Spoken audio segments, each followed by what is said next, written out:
We're getting ready. I prefer to wear About to fuck off.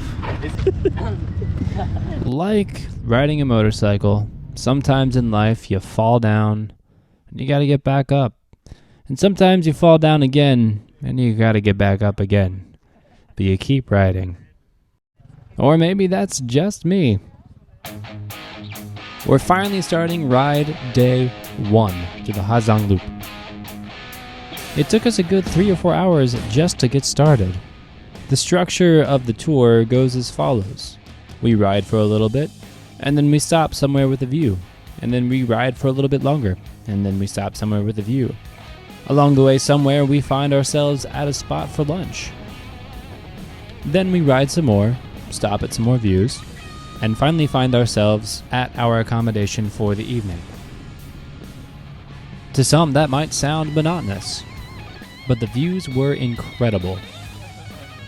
For the first couple of hours on day 1, the roads were actually really good. They were wide, they had guardrails, they were clear of any debris, and while the curves were sharp, the hills were steep, the declines were steeper, it was overall a pretty confidence-building ride. We're gonna get through this. This isn't as dangerous as they say it is. I was really excited about that GoPro on top of my head too, let me tell you what. And so we rode, and we stopped, and we rode, and we stopped. We had a incredible lunch. There's something about sitting down to eat after having been on a long bike ride or on a boat ride or any form of transportation where you're also exposed to the elements very openly. That meal just slaps, yo.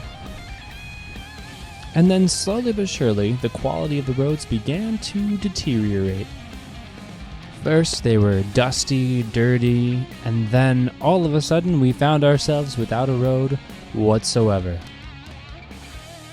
I'm gonna let you listen to this scene and what it sounded like.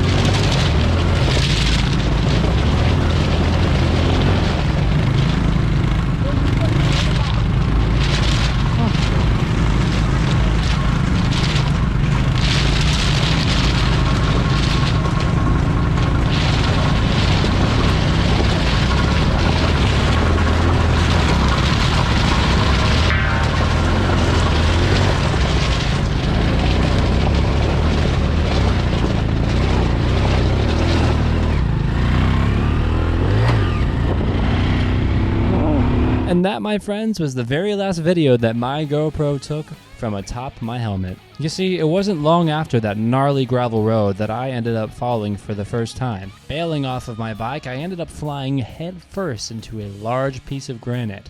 My GoPro ended up taking part of the impact flying off, and I was lucky to find it. And unfortunately, that was the minor fall. The second of the two was worse. Here's the road rash to prove it. He jumped over the Giang Loop. That was the voice of my buddy Sam, who's pictured in the blue coat. He was accompanied with a couple others who ended up becoming some of my close friends on this trip.